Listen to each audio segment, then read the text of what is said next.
y a plusieurs années, j'ai lu ça. En fait, j'ai lu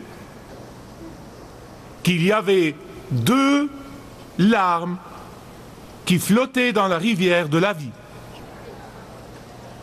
Et une larme s'est tournée vers l'autre et lui a dit « D'où viens-tu » Et la larme lui répondit « Je suis une larme qui a coulé des yeux d'une fille qui est tombée amoureuse d'un gars qui l'a quittée ensuite. » Et alors, l'autre larme s'est tournée vers la première et lui a dit « Et toi, d'où viens-tu » Elle lui répondit « Je proviens des yeux de la fille qu'il a eue. »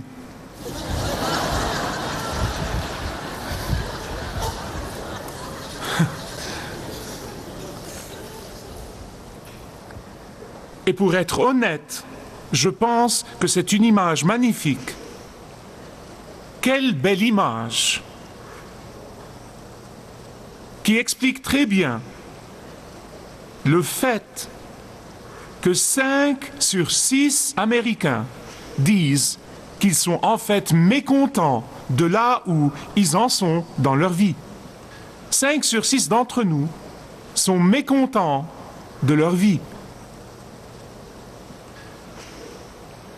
Et laissez-moi vous dire dès le début que je n'ai aucun doute dans mon esprit que nous tous, sans exception, à un moment donné de notre vie, nous avons ressenti comme un bourdonnement sourd dans le fond de notre vie.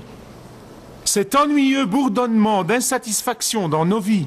Je pense que nous tous, à un moment donné de notre vie, en quelque sorte, nous avons ressenti ce profond mécontentement que la plupart d'entre nous ressentent et que parfois, ce mécontentement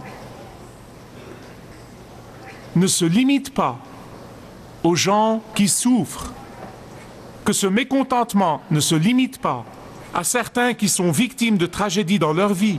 Ce bourdonnement sourd n'est pas exclusif.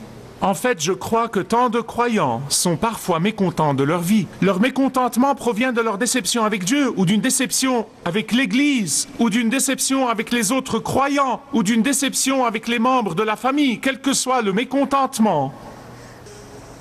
Ils ont cette voix assommante, ce bourdonnement sourd qui leur dit « Il y a plus que ça à la vie. Il faut qu'il y ait plus que ça à la vie. Je sais qu'il y a encore quelque chose qui manque dans ma vie et je ne suis pas satisfait. Il y a quelque chose, quelque part, que je ne semble pas trouver. » Vous êtes-vous jamais assis en vous demandant et en vous posant cette question? Qu'est-ce qu'il y a réellement derrière ce mécontentement dans ma vie? Qu'est-ce qu'il y a réellement derrière ce désir de satisfaction dans la vie? Qu'est-ce que c'est? Eh bien, si vous ne l'avez jamais fait, je l'ai fait. Je me suis posé cette question à de nombreuses occasions, et puis quand j'ai trouvé la réponse, j'ai décidé de l'écrire dans un livre que j'ai intitulé « Le mécontentement divin ». Vous voyez, j'ai découvert qu'il y avait 2 composantes, non pas une troisième, 2 composantes au mécontentement, à l'insatisfaction dans la vie. 2 composantes. La première composante est le fait de notre péché, le péché dans lequel nous sommes nés. La deuxième composante est l'espérance qu'on a en Christ. D'où vient le mot mécontentement divin? Ceux qui se concentrent principalement sur le péché et seulement le péché, ceux qui se concentrent principalement sur le mécontentement qui vient du péché, je peux vous dire une chose d'eux, ils sont toujours morbides, ils sont toujours souffrants de remords et ils vivent une vie imprégnée de culpabilité. Et ils n'ont pas de joie dans leur vie.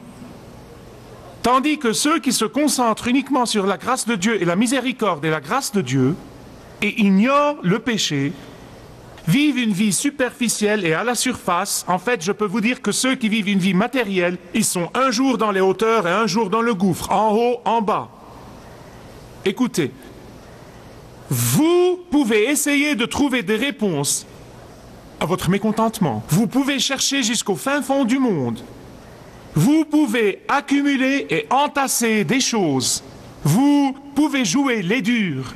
Vous pouvez essayer de noyer vos émotions dans une mare de Jack Daniel.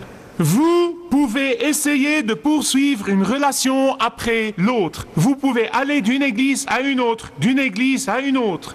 Vous pouvez essayer tout ce que vous voulez dans la vie, mais jusqu'à ce que vous veniez à bout de ces deux essentielles composantes du mécontentement, ces deux composantes de l'insatisfaction dans la vie, vous ne pourrez pas expérimenter le contentement intérieur. Mais voyez-vous, la parole de Dieu est très claire, très claire. Il est absolument clair dans les Écritures que le mécontentement et l'insatisfaction dans la vie sont une question spirituelle. Le mécontentement est une question spirituelle. Essayez de trouver des explications, essayez d'aller au fond des choses, essayez de dire que c'est à cause de ça, à cause de mon père, à cause de ma mère, à cause de mon arrière-grand-père, à cause de ceci ou cela. Oubliez ça. C'est une question spirituelle. Et les questions spirituelles doivent être traitées spirituellement. Je veux que vous me compreniez bien, parce que je vois des gens qui n'arrêtent de courir, ça et là pour une réponse, et ils ne peuvent pas la trouver. L'insatisfaction et le mécontentement peuvent nous pousser dans l'une des deux directions. Elle peut nous pousser ou nous conduire sur un chemin obstrué qui est bouché par des promesses non tenues de satisfaction, ou elle peut nous conduire à un endroit où on s'accroche à Dieu.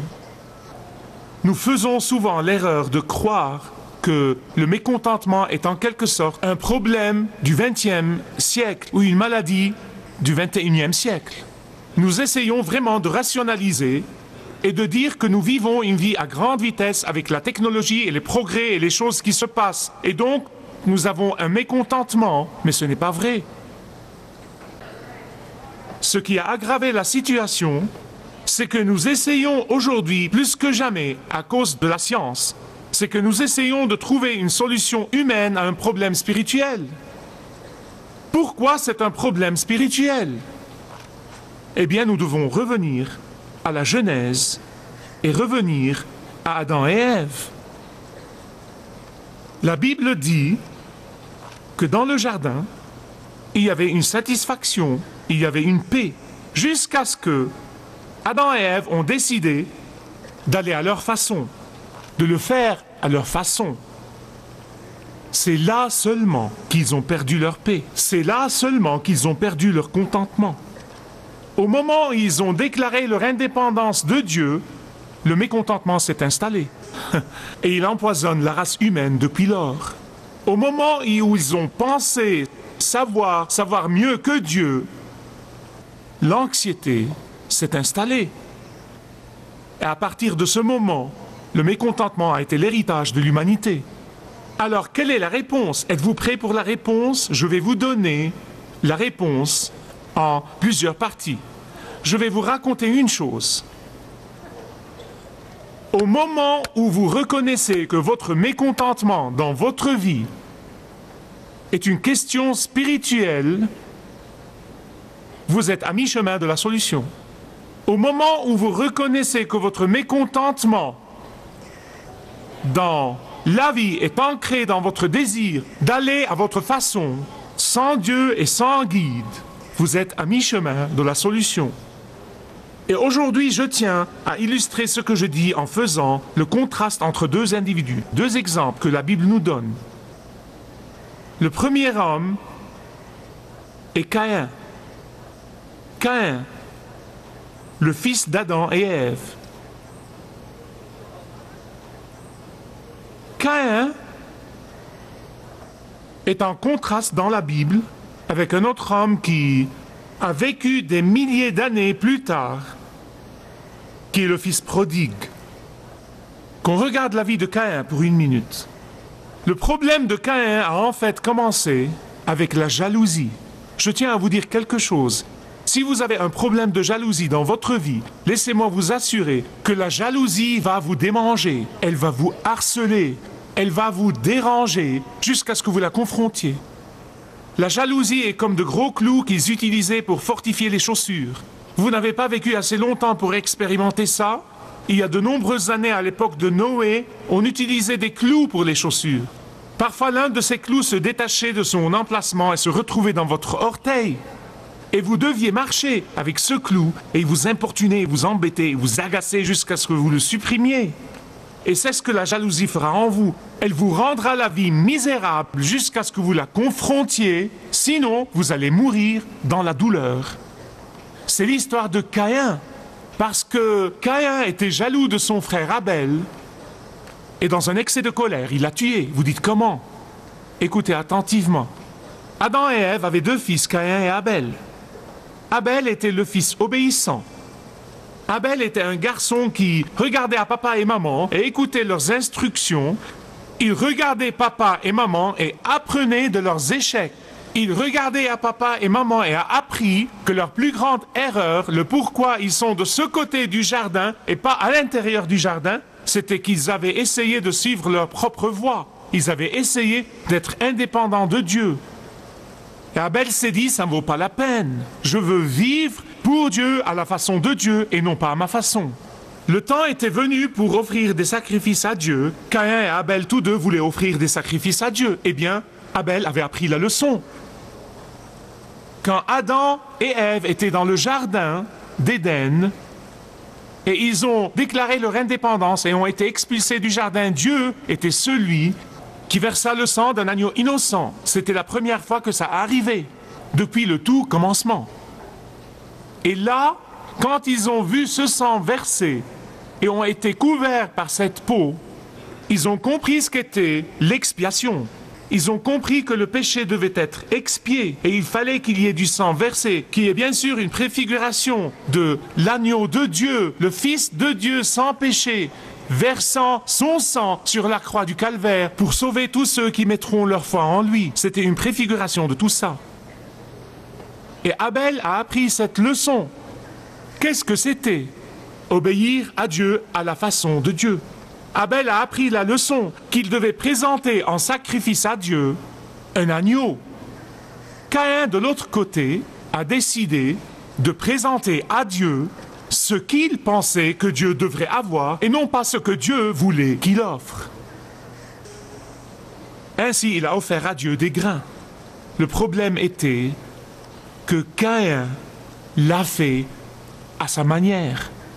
Il l'a fait avec le mauvais motif et pour la mauvaise raison. Et par conséquent, son sacrifice a été rejeté par Dieu.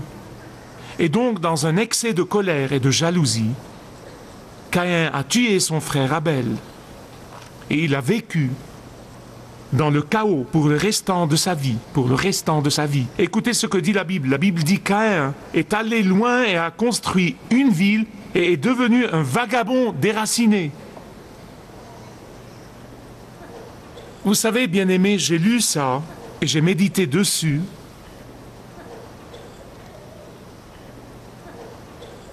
Et j'ai pensé que si Caïn était revenu à Dieu, même après avoir tué son frère, et s'était repenti de son péché, la grâce de Dieu aurait été suffisante et il lui aurait pardonné.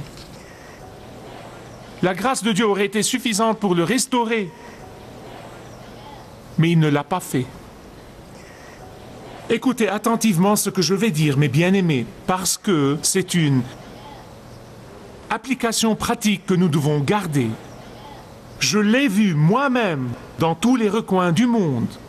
J'ai vu bien des personnes qui, comme Caïn, au lieu de permettre à leurs problèmes de les amener à Dieu, ils en arrivent à fuir Dieu. Comme Caïn, il y a tant de gens qui se réfugient dans tout genre de recoins et de villes, dans une tentative d'apaiser l'agitation dans leur cœur. J'ai vu bien des personnes aussi comme Caïn qui sont constamment en fuite de leur passé au lieu d'affronter leur passé et de s'en repentir. Comme Caïn, il y a beaucoup de gens qui sont à la recherche de quelque chose ou quelqu'un pour combler leur vide intérieur. Alors que fuir Dieu ne va jamais résoudre le problème. Fuir loin de Dieu ne va jamais alléger la culpabilité. Fuir loin de Dieu ne guérira jamais l'agitation. Fuir loin de Dieu ne guérira jamais votre mémoire. Mais c'est en courant vers Dieu que nous trouverons la guérison, la restauration, la joie et la paix. Mais vous savez, le triste de l'histoire, il n'est jamais revenu vers Dieu, qui lui seul aurait pu lui donner le contentement dans la vie. Si vous êtes ici aujourd'hui, et si vous êtes où Caïn a été, laissez-moi vous implorer. Venez à la seule personne qui peut vous donner le vrai contentement. Venez à la seule personne qui peut vraiment vous restaurer. Mais alors Jésus nous donne un autre exemple qui contraste totalement avec Caïn. Et vous le trouverez dans Luc chapitre 15. Nous avons là un jeune homme. Nous ne savons même pas son âge. En fait, nous ne savons même pas son nom. Nous savons vraiment très peu de choses sur lui. Excepté qu'il est connu comme le fils prodigue, et c'était une appellation que les traducteurs lui ont donnée bien plus tard. Mais Jésus nous raconte son histoire comme une histoire vraie. Il n'a jamais dit que c'était une parabole. Mais c'est l'histoire d'un homme qui, lui aussi, était dans le chaos dans la maison de son père. Lui aussi était mécontent de la vie dans sa famille. Lui aussi était mécontent et il a voulu aller loin dans une ville lointaine pour pouvoir se retrouver. Lui aussi cherchait des réponses loin de Dieu. Il cherchait des solutions loin de la parole de Dieu. Il a aussi estimé que son contentement se trouvait en faisant sa propre volonté. Jusqu'à ce qu'il s'est retrouvé à manger du caroube, des pourceaux. Et c'est le pire état. Il n'y avait pas pire état pour un juif que d'être en compagnie de cochons et de manger de leur nourriture. Écoutez-moi bien sur ce point. Il y a un monde de différence entre Caïn et le fils prodigue. Je vais vous parler de cette différence. Contrairement à Caïn, le fils prodigue est revenu à ses sens. Contrairement à Caïn, le fils prodigue n'a pas permis à sa fierté d'avoir le dessus sur lui. Contrairement à Caïn, le fils prodigue a commencé à traiter son problème spirituel d'une manière spirituelle. Laissez-moi vous dire quelque chose qui est peut-être nouveau pour vous. Ce n'est peut-être pas nouveau pour certains d'entre vous. Il faut plus de courage pour se repentir du péché que de persister à prétendre qu'il n'y a pas de péché. Il faut plus de courage pour reconnaître et avouer que prétendre que tout va bien et persister dans la folie. Il faut plus de courage pour reconnaître le péché que de l'expliquer et l'excuser. Seules les personnes courageuses, écoutez-moi, seules les personnes courageuses, elles peuvent ne pas avoir l'air courageuses aux yeux des gens, mais elles sont courageuses aux yeux de Dieu. Seules les personnes courageuses peuvent venir à Dieu et lui dire « Dieu, j'ai péché. Dieu, j'ai eu tort de penser bêtement et je me repens de tout mon cœur. Je ne peux pas me débrouiller sans toi. Toutes les choses sur lesquelles je m'appuie me lâchent maintenant. Il faut plus de courage de faire ça que de prétendre tout le temps dans la vie. Vous savez qu'il est impossible pour moi, de lire l'histoire du fils prodigue de Luc 15 sans avoir la gorge serrée. Et je n'ai pas la gorge serrée en raison du garçon, parce que finalement il est revenu à ses sens. Et non pas en raison du garçon parce qu'il s'est repenti de son péché et est revenu à son Père qui est aux cieux. Non, non. L'histoire que Jésus raconte ne met pas l'accent sur le fils prodigue du tout, ni non plus sur le frère aîné légaliste. Elle n'est pas centrée sur les garçons, mais tout l'accent de l'histoire est sur le Père.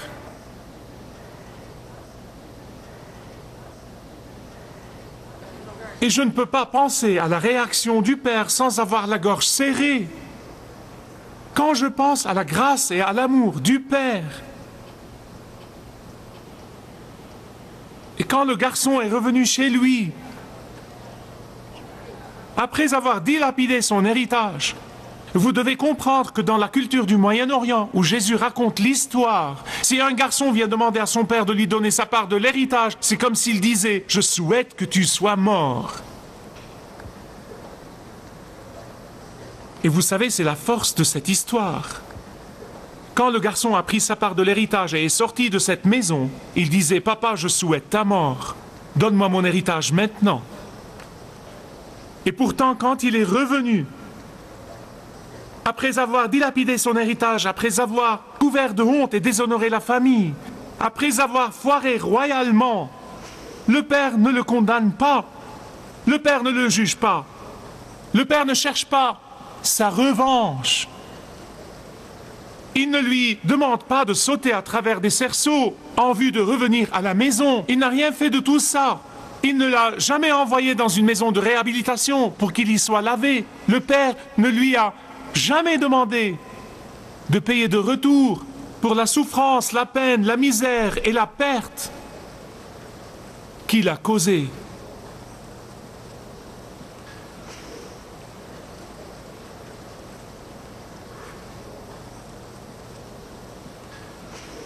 Et ça, mes chers amis bien-aimés,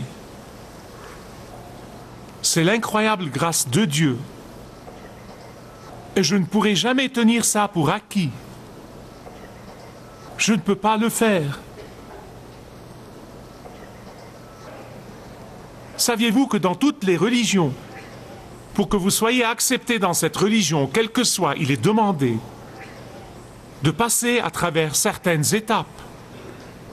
Je veux dire, les bouddhistes ont leur cercle de 8 étapes. Et les hindous ont leur karma, et le judaïsme a ses rites, et l'islam a les 5 piliers de l'islam, et même dans le catholicisme, il y a certains rituels qu'une personne doit faire pour y être acceptée. Mais laissez-moi vous dire, quand vous venez à Jésus, il ne vous fait pas passer des épreuves.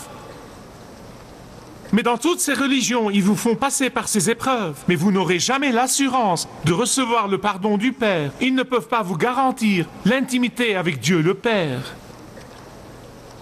Mais quand vous venez à Jésus-Christ, il n'y a que 3 mots qui sont nécessaires. Père, pardonne-moi. C'est tout.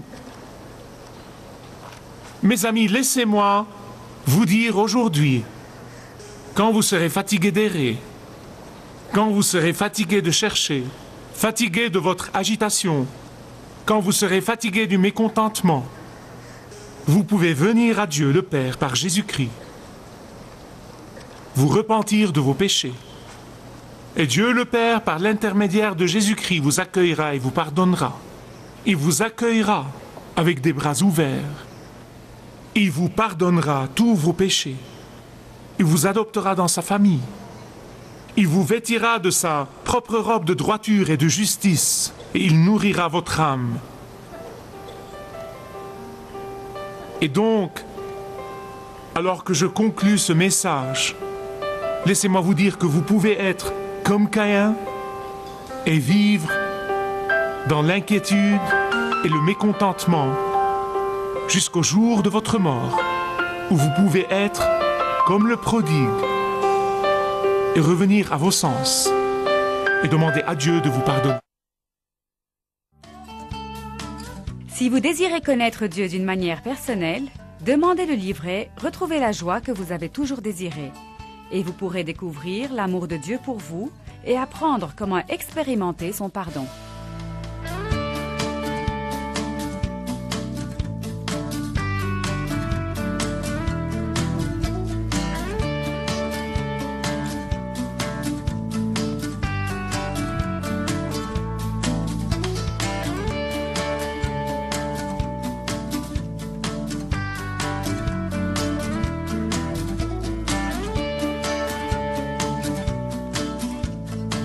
Si vous avez une relation personnelle avec Dieu et vous êtes intéressé à marcher plus intimement avec lui, demandez le livret « 7 pas sur le chemin de la foi » qui vous guidera dans une relation plus profonde avec votre Père Céleste.